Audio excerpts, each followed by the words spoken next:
As most of you will know, British Columbia went through two electoral reform referendums, one in 2005, one in 2009.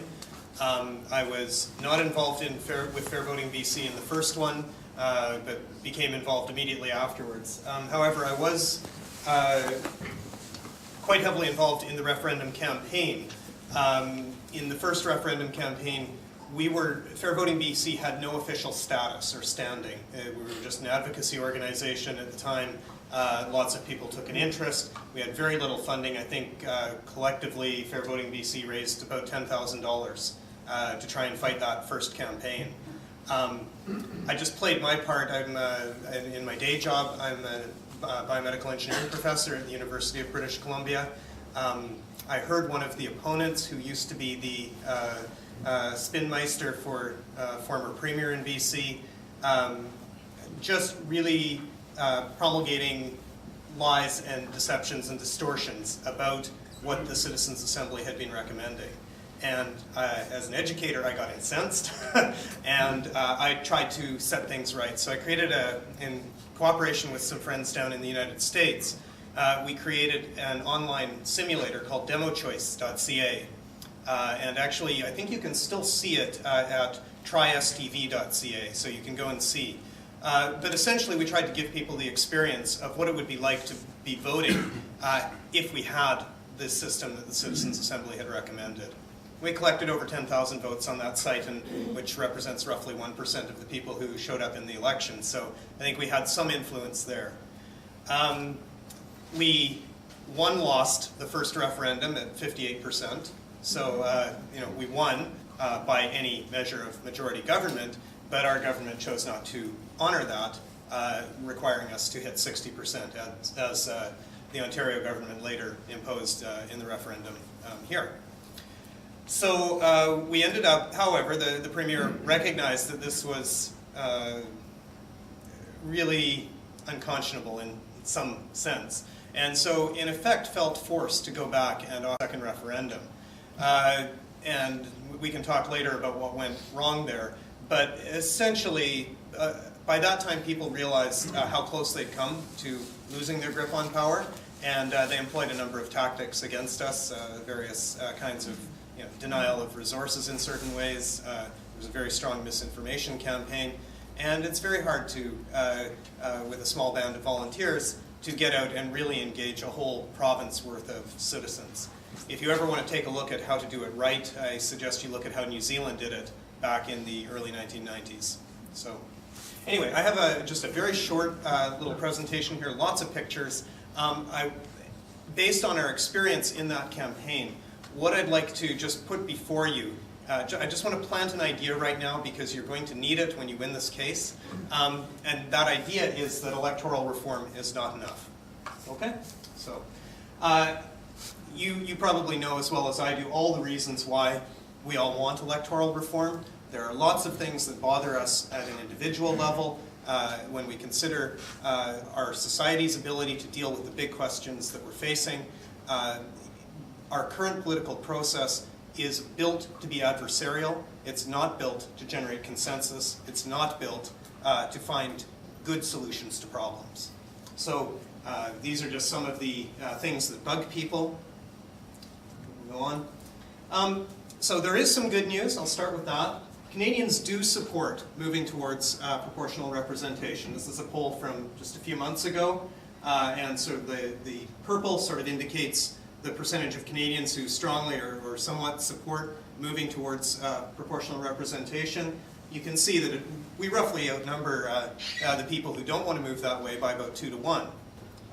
So again, in a democracy, you would think this would be a strong enough indicator that we should be able to win. We should just count on our representatives to implement the clearly expressed will of the people and move in that direction. It hasn't happened. Next one. So-so news, and this I actually just saw in the Globe and Mail today. I don't know how many of you saw that, but a poll that was just released by ECOS shows that despite the very negative reaction that we saw a couple of years ago when a coalition was proposed, today Canadians are pretty much split on this question. So this was, they were asked, would you prefer a Liberal NDP coalition or a Harper conservative minority government. And Canadians are pretty much split on that question. Okay? Which is a very interesting one, because we don't actually get to ask that question under our current voting system. When you go to the polls, you are not asked to answer that question. So even if this shifts to being 60-40 in favor of coalition, you will never be asked that at the polls. And in fact, you could be given exactly the opposite. Okay, so bad news, well, we talked about this before. Canadians have turned down reform. This is the SDV outcome, 39% to 61. Really unfortunate, and if you want to talk to me afterwards, I'll tell you why I think that happened. But we can go on.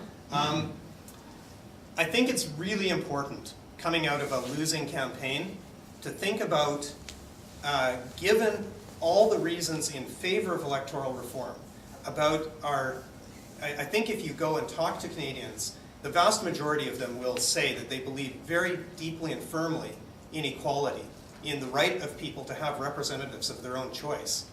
But they're concerned about things, and that's what takes them away from being 100% supportive of proportional representation systems. So what are they concerned about? This may not be all of them, but in my view, these are some of the main things that the people I talk to tell me about their concerns with basically our democratic system, or our governance system. So part of it is the lack of representation. That's certainly a really important part. But whenever you say, we're going to correct lack of representation by adopting a proportional representation system, people raise the specter of perpetual minority governments. We have all the ways of responding to that and saying that that's not as scary as it sounds. But people's first reaction is that this is an unstable situation. They look at what's going on in the federal government. They say that small parties will, if they go into coalition with the bigger ones, they'll exert undue influence. So it's the tail wagging the dog. I guess tail wagging the dog would. We've mentioned this notion of centralized power. And under our current system, where the Premier or Prime Minister holds so much power, they really have inverted the correct relationship. It's supposed to be people first, delegating power to representatives. Representatives choose the executive, and the executive executes the will of the legislature. We don't have that in our country. We have the Premier or the Prime Minister, who leads a plurality at most, typically, dictating and controlling the political fortunes of their own party members, their MLAs or MPs, and the people just have to go along with whatever they decide. So that whole pyramid is inverted, and that's a really big problem. And finally, if you have a collection of parties, none of which have a majority, many people worry that we won't be able to make decisions. So they always talk about strong, decisive government. And I think we have to take this concern seriously. We do want our government to be able to make decisions. We don't want to be in a situation where there's endless debate and it just goes on forever and ever. You look at the US, there's just gridlock in their governmental system. And they're totally screwed up, and we don't want to go in that direction. So what I would encourage you to do is to start thinking now about how we're going to address the deeply held and valid concerns of Canadians about how our governance would change if we adopted new voting systems. So I want to just very quickly suggest 4 ideas. And I want to suggest, so next slide please. Electoral reform is one part of this, but don't get caught up thinking that that's all that has to change. So one thing we've seen, certainly with the whole prorogation kerfuffle a couple of years ago, or twice, fundamentally our confidence convention it turns politics into a much higher stakes game than it should be. So we play the political equivalent of Russian roulette, or parliamentary blackmail, right? So we make it so that it's impossible for our MPs to vote, to actually go out and consult with their constituents and come back and render some sort of judgment or vote that's in line with what they actually want to hear, or with what their constituents believe. And so I think we have to change this confidence convention. We have to make it more possible for our government to lose a vote in the House of Commons and not fall. This is the way that they do it in the UK. The UK has much more freedom to have governments lose votes and not have to leave government. We have centralized power, and that is very deeply disrespectful of voters at large and the MPs that voters elect. Because those MPs who come in as backbenchers find that they have no power, no role to play.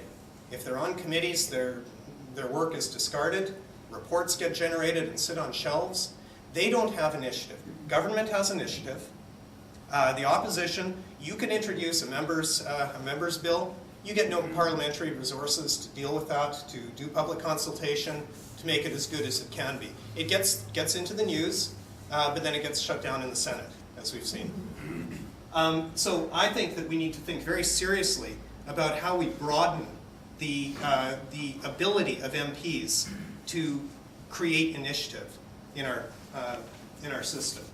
And that could be something as simple as having a convention that says, you know, any 10 or 15 or 20% of MPs or MLAs collectively have the right to introduce a bill. Right? It doesn't have to be a really big change. And finally, this question about indecision. And so right now, all votes in Parliament are decided on 50% majority of the people who are there. But that means that we're right back into making binary choices. It's this bill, actually by the time a bill makes it into Parliament, it's already gone through all the public consultation it's ever going to have. First reading, second reading, third reading. You're just debating, fine-tuning whatever actually got introduced into the House. So there's really no meaningful role for the representatives to play at the time when they actually are formally invited to play a role. So you've narrowed your options way, way, way too early. I'm actually a design professor, and so I know that an integral part of getting to a good solution to a problem is to go through a brainstorming process where you dramatically increase the range of options that you're considering, so that you then pick and choose the best elements of all the different ideas in order to come up with the wisest and best solution. And the way we need to do that, to get to that point, is to find a way to put in front of the legislature a series of different possibilities, different proposals that have been generated from a wide variety of perspectives. And then we give our MPs the responsibility that they have earned by being elected to rank the different proposals that are in front of them. And then you take the one which has the broadest support. And this lets us make decisions, lets us make them wisely, and it lets us choose the things that have the broadest possible support. So just to conclude, those are some ideas about a broader program of democratic reform. I think electoral reform is hugely, hugely important, but it's only one part of the puzzle. So thank you very much for the opportunity to speak tonight.